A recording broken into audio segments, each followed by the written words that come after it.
Hey guys, this is Mohit and you are welcome to 100% Diary. Today's topic is stones.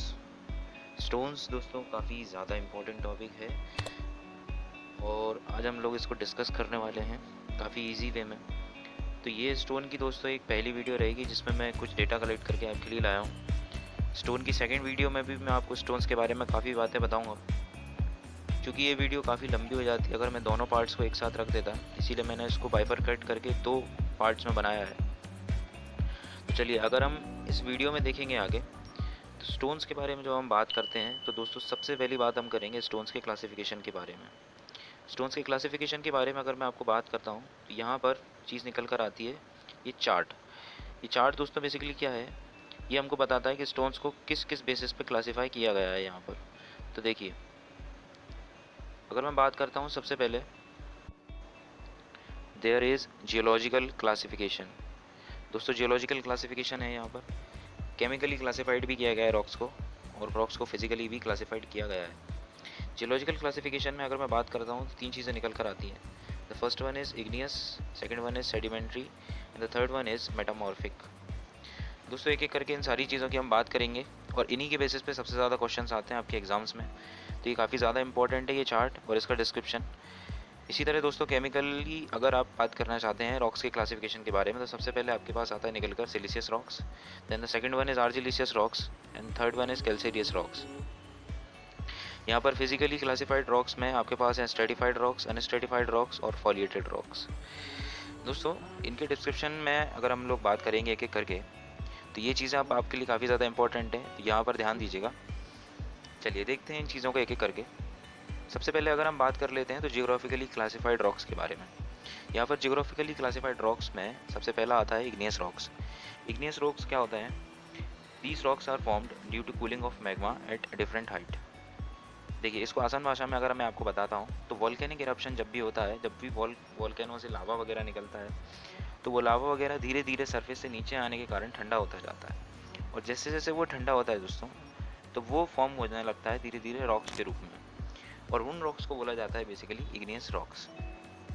Igneous rocks में अगर हम बात कर लेते हैं आगे तो इग्नियस रॉक्स में तीन टाइप के और बेसिक रॉक्स आते हैं। इन रॉक्स को क्लासिफाई किस चीज़ के बेसिस पे किया गया है, यहाँ पर लिखा हुआ है डिफरेंट हाइट्स के बेसिस पे। अलग अलग हाइट के बेसिस पे इनको क्लासिफाई किया गया है। अगर हम बात करते हैं सबसे पहले तो plutonic rocks. Plutonic rocks basically क्या होते हैं? These rocks are formed due to cooling of magma at greater depth. यानी प्लूटोनिक रॉक्स मैग्मा की कूलिंग होगी बहुत ज़्यादा डेप्थ पर, अर्थ सरफेस से बहुत ज़्यादा डेप्थ पर प्लूटोनिक रॉक्स बनेंगे। इनमें हाई प्रेशर होगा इनके ऊपर। उस कंडीशन में जब ये बनते हैं तो काफ़ी ज़्यादा स्ट्रेंथ देते हैं दोस्तों, क्योंकि अर्थ के सरफेस के नीचे बनेंगे, ऑलरेडी इनके ऊपर काफ़ी ज़्यादा प्रेशर होगा। जब इनकी पेरेंट कंडीशन में ही इनके ऊपर काफ़ी ज़्यादा प्रेशर है तो ये जब निकल के आते हैं बाहर तो ये काफ़ी ज़्यादा कंप्रेसिव स्ट्रेंथ देने वाले रॉक्स होते हैं। और इसका example one of the finest stones granite. इसी तरीके से अगर हम बात करते हैं अगले रॉक के बारे में, यहाँ पर that rock is hyper basal rocks. Hyper basal rocks दोस्तों मॉडरेट रॉक्स होते हैं। तो इसकी जो डेफिनेशन है वो यही है कि the rocks are formed due to cooling of magma at shallow depth. यानी ये इतने ज़्यादा डेप्थ पर नहीं होते हैं जितने प्लूटोनिक रॉक्स होते हैं और जितने कम डेप्थ पर भी नहीं होते हैं जितने वोल्केनिक रॉक्स होते हैं। ये मॉडरेट डेप्थ पर होते हैं एक्चुअली। तो इसी तरीके से इनकी जो कंप्रेसिव स्ट्रेंथ आती है इन दोनों के बीच में आती है, प्लूटोनिक रॉक्स और वोल्केनिक रॉक्स के बीच में। और इनका सबसे अच्छा एग्जाम्पल है डोलेराइट। डोलेराइट जो रॉक होता है। इसी तरीके से अगर हम देखते हैं वोल्केनिक रॉक्स, तो वोल्केनिक रॉक्स बेसिकली क्या होते हैं? These rocks are formed due to cooling of magma on the earth surface. Example is basalt. दोस्तों वही चीज़ है कि ये रॉक्स जो होंगे वो cooling of magma earth surface पर ही हो जाती है। इसमें इतना ज़्यादा प्रेशर नहीं होता है पेरेंटिंग कंडीशन में, इसीलिए इसकी जो कंप्रेसिव स्ट्रेंथ होती है वो इतनी ज़्यादा निकल कर नहीं आती है compare to plutonic rocks and hyperbasal rocks. तो ये थे दोस्तों इग्नियस रॉक्स। ये बनेंगे कूलिंग ऑफ मैग्मा से एट डिफरेंट हाइट्स और डिफरेंट हाइट्स पे अलग अलग क्लासिफाइड कर दिया गया है, ज़्यादा डेप्थ, कम डेप्थ और अर्थ सरफेस पर। तो ये चीज़ दोस्तों काफ़ी ज़्यादा इंपॉर्टेंट है आपके लिए। इग्नियस रॉक्स पर बहुत ज़्यादा क्वेश्चन पूछते हैं एग्जाम्स में, तो ये चीज़ आप देखिएगा बिल्कुल। और इनके एग्जाम्पल्स भी इंपॉर्टेंट है तो एग्जाम्पल्स ज़रूर याद करके रखिएगा। इसी तरीके से अगला हमारे पास जब क्लासिफिकेशन आता है तो उस क्लासिफिकेशन में हमारे पास आते हैं सेडिमेंट्री रॉक्स। सेडिमेंट्री रॉक्स में जो हमने देखा था तो सेडिमेंट्री रॉक्स फॉर्म होते हैं, जैसा कि नाम बता रहा है सेडिमेंट है इसके नाम में। तो यहाँ पर क्या है डेफिनेशन की, form due to deposition of products of weathering, यानी जितने भी स्टोन्स होते हैं उनके ऊपर जब वेदर की कंडीशंस का प्रभाव पड़ता है तो वो उनमें फॉर्मेशन होने लगता है स्ट्रक्चर। तो उस फॉर्मेशन के बाद जो रॉक्स फॉर्म होते हैं दीज आर सेडिमेंट्री रॉक्स, यानी ऑलरेडी रॉक्स हमारे बने हुए रखे हुए हैं और उसके बाद जब वेदरिंग के कारण उनमें कुछ चेंजेस आते हैं तो उन चेंजेस के बाद जब स्टोन्स निकल कर आते हैं तो these stones are called sedimentary rocks. इन सेडिमेंट्री रॉक्स के कुछ बेसिक एग्जांपल्स हैं हमारे पास, इनमें है ग्रेवल, इनमें है lignite, limestone is also a sedimentary stone, gypsum and sandstone. ये दोस्तों सारे के सारे हमारे पास सेडिमेंट्री रॉक्स आते हैं। ये चीज़, ये एग्जांपल आपको याद करके रखना है बिल्कुल अच्छे से, क्योंकि इन्हीं पर क्वेश्चंस पूछता है वो, आपको रॉक का नाम दे देगा और पूछेगा कि ये कौन सी कैटेगरी में फॉल करते हैं, तो ये चीज़ आपको याद रखना है यहाँ पर। चलिए अगर हम बात कर लेते हैं अगले रॉक की, अगले टाइप के रॉक की, तो that is metamorphic rock. Metamorphic rock दोस्तों क्या होते हैं कि सेडिमेंट्री रॉक्स पर जब काफ़ी ज़्यादा हीट और प्रेशर सब्जेक्टेड होता है, तो उस तरह के रॉक्स को हम बोलते हैं मेटामॉर्फिक रॉक्स। काफ़ी ज़्यादा हीट और प्रेशर के कारण उनका स्ट्रक्चर जब चेंज होने लगता है धीरे धीरे, तो these rocks are called metamorphic rocks. इनका सबसे अच्छा एग्जांपल है लाइमस्टोन यानी संगमरमर, जिसे हिंदी में बोला जाता है संगमरमर। वो काफ़ी अच्छा एग्जांपल है मेटामॉर्फिक रॉक्स का, और यही लाइमस्टोन को काफ़ी बार एग्जाम से पूछ दिया गया है कि limestone is a kind of which rock. तो ऑप्शंस में दे देता है आपको sedimentary, metamorphic, igneous and some one other option, तो उसमें आपको वहाँ पर टिक करना है मेटामॉर्फिक रॉक। इस तरीके से काफ़ी ज़्यादा इंपॉर्टेंट है यहाँ पर कि sedimentary rocks are subjected to great heat and pressure, तो वहाँ पर जब हीट और प्रेशर से सेडिमेंट्री रॉक्स के कारण मेटामॉर्फिक रॉक्स बनने लगते हैं। चलिए इसी तरीके से हमने यहाँ पर ये क्लासिफिकेशन जो है पूरा कर लिया है, विच इज़ जियोग्राफिकली क्लासिफाइड। तो जियोग्राफी के बेसिस पर हमने रॉक्स का क्लासिफिकेशन पूरा कर लिया है। अगर हम देखते हैं यहाँ पर आगे, तो नेक्स्ट क्लासिफिकेशन है फिजिकली क्लासिफाइड।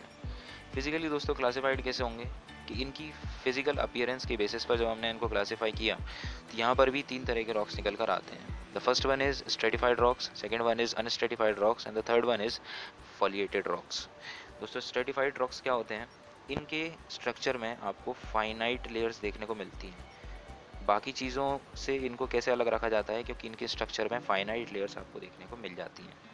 इसी तरीके से अनस्ट्रेटिफाइड रॉक्स, इनका जो स्ट्रक्चर होता है ये ग्रेन्ड स्ट्रक्चर होता है, यानी इसमें आपको ग्रेन्स यानी कि दाने देखने को मिल जाते हैं, दानेदार स्ट्रक्चर होता है इन रॉक्स का। अगर मैं बात करता हूँ फॉलिएटेड रॉक्स की, तो इनका फिजिकल अपीयरेंस कैसा होगा दोस्तों, these rocks are structurally splittable in different layers.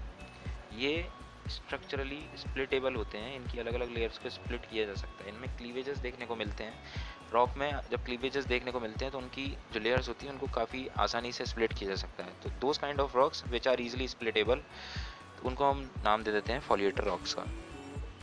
चलिए ये हमारा था physically classified, which was basically based on the physical appearance of that rocks. चलिए अगर हम अगला क्लासिफिकेशन यहाँ पर देखते हैं तो दिस इज़ केमिकल क्लासिफिकेशन। दोस्तों केमिकल क्लासिफिकेशन में हम लोग किस चीज़ के बेसिस पर उनको क्लासिफाई करेंगे, यहाँ पर क्लासिफिकेशन होगा सीधा सीधा इनकी केमिकल कंपोजिशन के बेसिस पर। केमिकल कंपोजिशन के बेसिस पर जब हम देखने जाते हैं रॉक्स को, तो सबसे पहले हमारे पास आते हैं निकल कर siliceous rocks. The second one is argillaceous rocks and the third one is calcareous rocks. चलिए अगर हम बात करते हैं सबसे पहले सिलिशियस रॉक्स की, जैसा कि दोस्तों यहाँ पर नाम में सबसे पहले निकल कर आती है चीज़ क्या, सिलिका। हमारे पास नाम में ही एक चीज़ दिख रही है हमको यहाँ पर, सिलिका। तो इस तरह के रॉक्स का जो मेन बेसिक कंटेंट होगा, जो मेजॉरिटी में कंटेंट होगा chemically, that will be silica. तो यहाँ पर यही इसकी डेफिनेशन है कि siliceous rocks have silica content in their structure chemically. काफ़ी ज़्यादा कंटेंट होता है इन रॉक्स का सिलिका के रूप में। तो इस तरह के रॉक्स में जो फॉल करते हैं वो हैं ग्रेनाइट एंड क्वार्ट्जाइट। ये 2 रॉक्स बेसिकली मेन है सिलिशियस रॉक्स के रूप में। इसी तरीके से दोस्तों जो हम देखते हैं आर्जिलिशियस रॉक्स को यहाँ पर, तो आर्जिलिशियस रॉक्स इनमें जब हम स्ट्रक्चरली देखते हैं केमिकली, तो यहाँ पर हमारे पास एक चीज़ निकल कर आती है, ये है क्ले। इनके केमिकल स्ट्रक्चर में हमारे पास बहुत ही ज़्यादा इंपॉर्टेंट चीज़ निकल कर आती है जो है क्ले। यहाँ पर आपको नाम से पता नहीं लगेगा क्योंकि आर्जिलिशियस में देखने को नहीं मिलेगा कि कौन सा कंपाउंड इसमें सबसे ज़्यादा है, लेकिन यहाँ पर आपको याद रखना है कि आर्जिलिशियस रॉक्स में क्ले काफ़ी ज़्यादा इंपॉर्टेंट होती है, सबसे ज़्यादा यही फॉर्मेशन करती है इन रॉक्स का। तो इस तरह के रॉक्स में अगर आप एग्जांपल देखना चाहें तो यहाँ पर है लेटेराइट। इसी तरीके से अगर हम अगला चीज़ देखते हैं तो यहाँ पर आता है हमारे पास कैलकेरियस रॉक्स।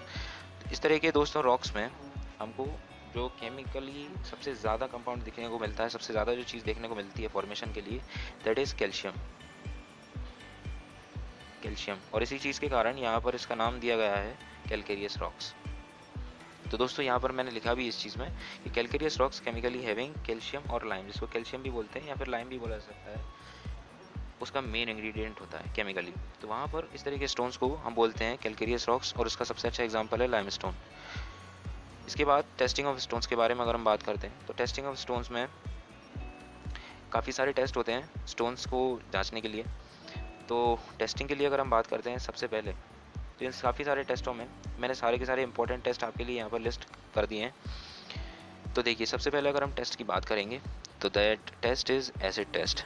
एसिड टेस्ट दोस्तों काफ़ी बार पूछा है एग्जाम्स में, याद रखिएगा। इसमें टेस्ट के ऊपर भी क्वेश्चंस आए हैं, वाटर एब्जॉर्प्शन टेस्ट के ऊपर भी क्वेश्चंस आए हैं, इसमें लिमिट पूछी जाती है आपसे। तो ये सारी चीज़ें मैं आपको बताने वाला हूँ यहाँ पर, चलिए देखते रहिए।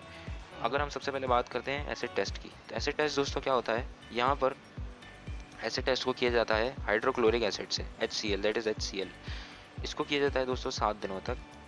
एसिड टेस्ट में क्या किया जाता है, हाइड्रोक्लोरिक एसिड को स्टोन के साथ, या तो स्टोन को हाइड्रोक्लोरिक एसिड में डिप कर दिया जाता है या फिर उसके ऊपर स्प्रे कर दिया जाता है, और उस हाइड्रोक्लोरिक एसिड के इफ़ेक्ट को देखा जाता है कि इसमें एसिड की वेयरिंग कितनी ज़्यादा है, यानी ये एसिड रेन में भी कितना सर्वाइव कर पाएगा। अगर कंडीशंस एसिडिक होती हैं तो हमारा स्टोन कितना फीजिबल है।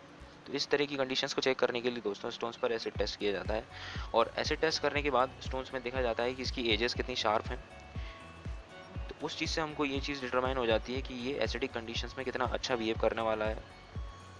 इसी तरीके से अगली चीज़ जब आती है तो second one is Smith test. Smith test में दोस्तों क्या किया जाता है, यहाँ पर स्टोन्स में जितना भी सॉल्युबल मैटर होता है, बेसिकली अल्कलीज के बारे में हम यहाँ पर देखते हैं, तो जितना भी सॉल्युबल मैटर होता है स्टोन्स में, उस टेस्ट को डिटरमाइन करने के लिए, उस चीज़ को डिटरमाइन करने के लिए स्मिथ टेस्ट किया जाता है। अगर हम बात करते हैं तीसरे टेस्ट की यहाँ पर, तो तीसरे टेस्ट में अट्रीशन टेस्ट होता है दोस्तों। Attrition is nothing but the friction between the particles of the stones. Particles नहीं, बेसिकली स्टोन्स के टुकड़ों के बीच में जितना भी फ्रिक्शन होता है उस चीज़ को अट्रीशन बोलते हैं, और उसी टेस्ट को करने के लिए जब हम जाते हैं तो अट्रीशन टेस्ट बोल दिया जाता है उस टेस्ट को। तो यहाँ पर बेसिकली हम क्या करेंगे, for the testing of friction between the stones, तो ये अट्रीशन टेस्ट होता है दोस्तों।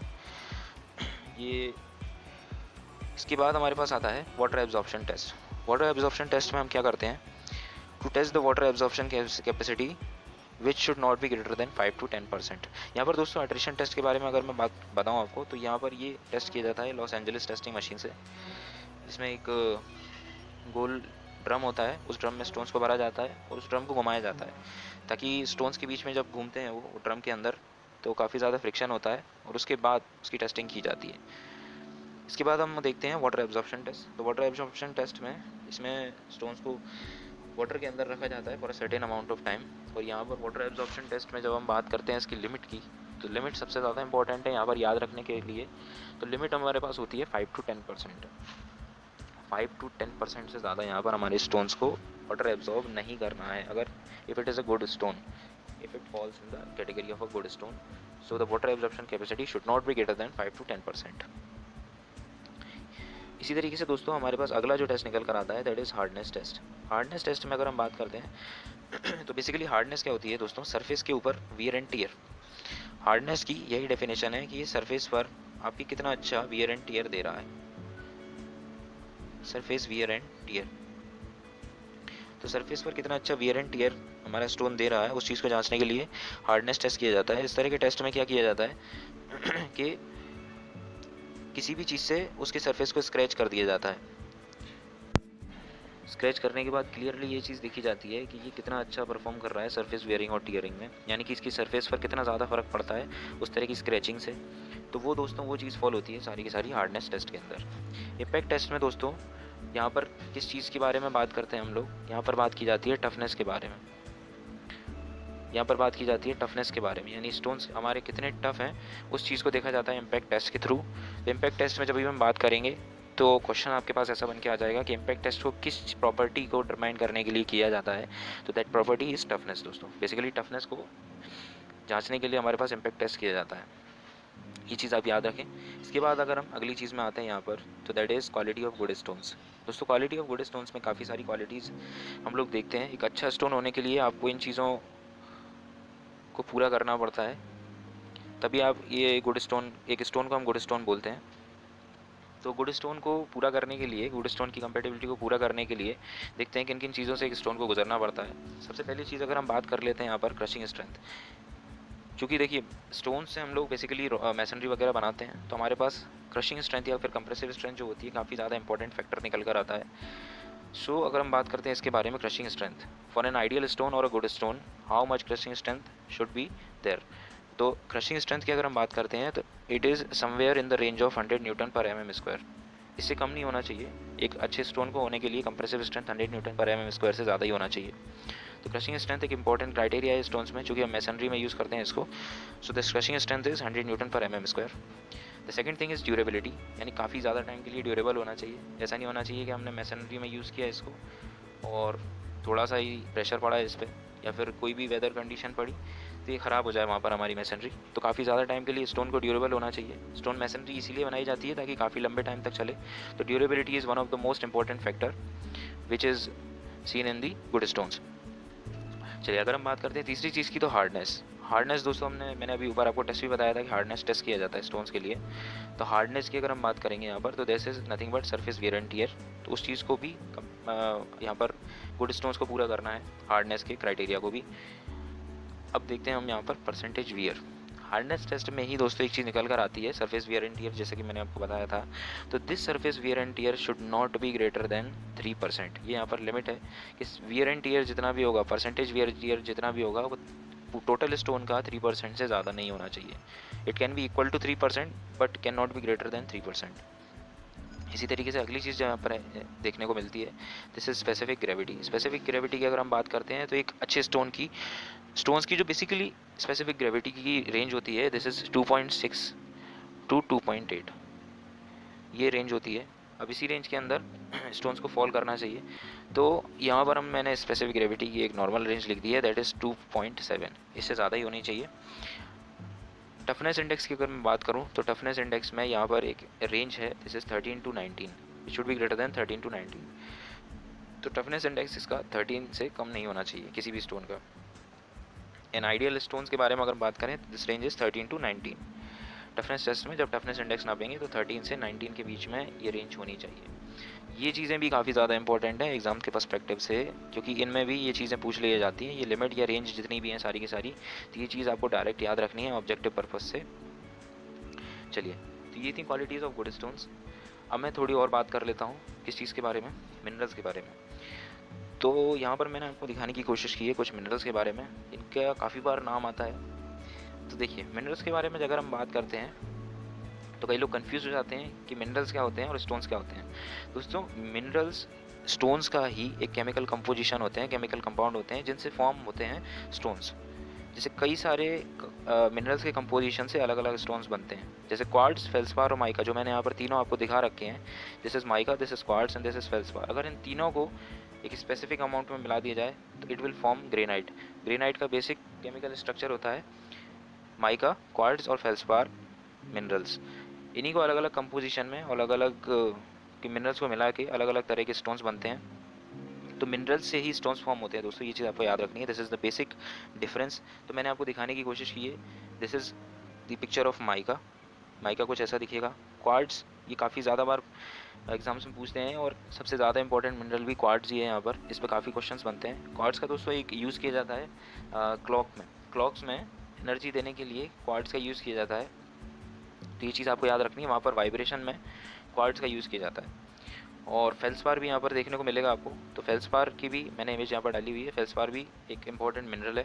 तो ये चीज़ आपको याद रखना है दोस्तों, मिनरल और स्टोन्स में बेसिकली क्या अंतर होता है, इसीलिए मैंने यहाँ पर मिनरल्स के बारे में भी बता दिया है कि माइका, क्वार्ट्ज और felspar, these are some of the important minerals. तो दोस्तों यहाँ पर ये वीडियो मैं यहाँ पर रोकता हूँ, क्योंकि ये स्टोन्स के बारे में ये वीडियो फर्स्ट हो गई। अब इसके बाद मैं आपके लिए दूसरी वीडियो लेकर आऊँगा यहाँ पर, उसमें मैं आपको और चीज़ें बताऊँगा स्टोन्स के बारे में। तो अगर आपको ये सेशन पसंद आया हो तो please like the video and subscribe the channel for new videos. और अगर आपको अप्रिशिएट करना है या अगर आपको वीडियो अच्छी लगी तो प्लीज़ कमेंट में बताइए आपको वीडियो कैसे लगी। चलिए आज की वीडियो में इतना ही, मिलते हैं आपसे अगली वीडियो में। Thank you so much.